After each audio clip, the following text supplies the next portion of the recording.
کہ امام حسین علیہ السلام نے کہا یزید سن، اگر میرے بعد 10 محرم کے بعد تیرا بیٹا خلیفہ بنا تو تو جیتا، اگر میرا بیٹا امام بنا تو میں انشاءاللہ۔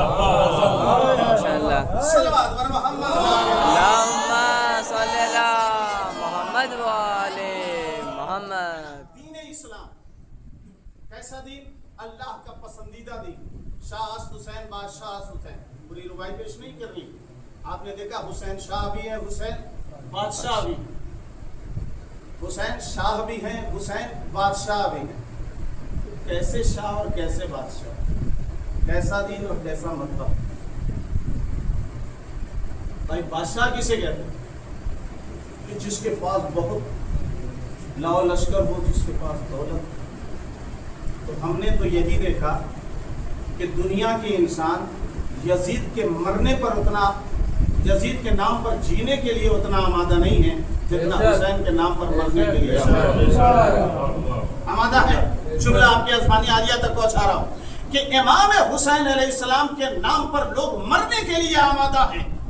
ابھی 40 نزدیک ہے، لوگ اپنے گھروں سے اپنی دولتوں کو اکٹھا کر کے، نہ جانے ان کے پاس کہاں سے دولت آ جاتی ہے کہ وہ اتنے پرآشوم ماحول میں بھی اپنے آپ کو وادی کربلا تک پہنچاتے ہیں۔ ہم نے یہ دیکھا ہے کہ دنیا کے اصول یہ دیکھے ہیں کہ 2 طرح کے مجمع ہوئے ہیں، ایک محبت کے نام پر مجمع ہوا ہے، ایک سیاست کے نام پر مجمع دیکھا گیا ہے۔ ماں سوا حسین ابن علی کے کبھی ہم نے نہیں دیکھا کہ اتنا بڑا مجمع اکٹھا ہوا ہے۔ 1 کروڑ نہیں، 2 کروڑ نہیں، 3 کروڑ نہیں، 4 کروڑ نہیں، 5 کروڑ نہیں، 6 کروڑ نہیں، 7 کروڑ کا مجمع اکٹھا ہو گیا۔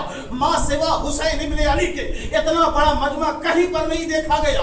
دنیا کے انسانوں سے پوچھا گیا کہ یہ مجمع کیوں اکٹھا ہوا ہے، کہاں معلوم نہیں ہے، یہ سیاسی مجمع ہے۔ جو سیاسی مجمع ہوتا ہے نہ ان کا ایمان ایک ہوتا ہے، نہ ان کا اخلاق ایک ہوتا ہے۔ جو سیاسی مجمع ہوتا ہے نہ ان کا ایمان ایک ہوتا ہے، نہ ان کا اخلاق ایک ہوتا ہے۔ انہیں پیسے کے زور پر بلایا جاتا ہے، ایمان بھی جدا جدا ہوتا ہے، اخلاق بھی جدا جدا ہوتا ہے۔ لیکن سلام ہو حسین ابن علی آپ کے اوپر کہ آپ کے روزے پر جب لوگوں کا ہجوم نظر آیا تو یہاں ایمان بھی ایک ہے، اخلاق بھی ایک ہے، نہ دولت کی لالچ ہے، نہ شہرت کی لالچ ہے۔ اب دنیا کے بادشاہوں نے اپنے وزیروں کو دربار میں بلایا، جملہ سنیں کہ وزیروں کو دربار میں بلایا۔ دربار میں بلانے کے بعد وزیر سے بادشاہ مخاطب ہو کر کے کہتا ہے کیا وجہ ہے کہ میرے محلوں میں اتنی رونق نہیں ہے جتنی ان کے خوابگاہوں میں رونق ہے؟ جو پہنچ گئے انہیں سلام ہے کہ کیا وجہ ہے کہ جتنی رونق میرے محلوں میں نہیں ہے اس سے زیادہ ان کے خوابگاہوں میں ہے۔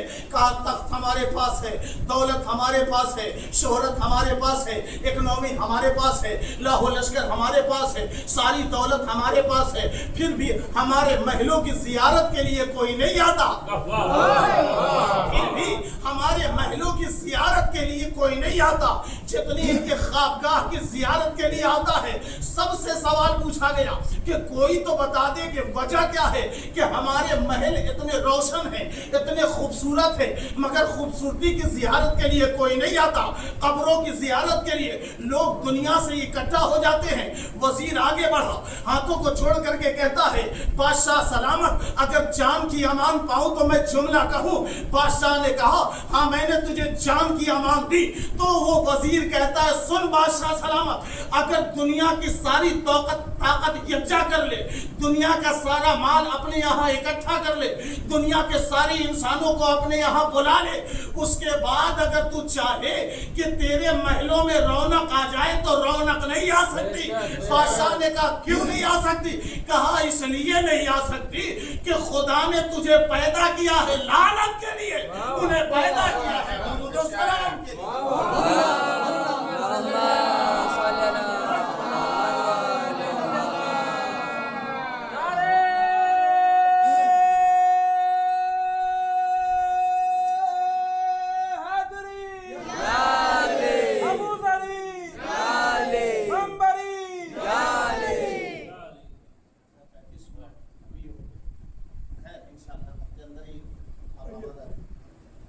امام حسین علیہ السلام ایک دن کی کربلا گئی، 6 مہینے کا سفر۔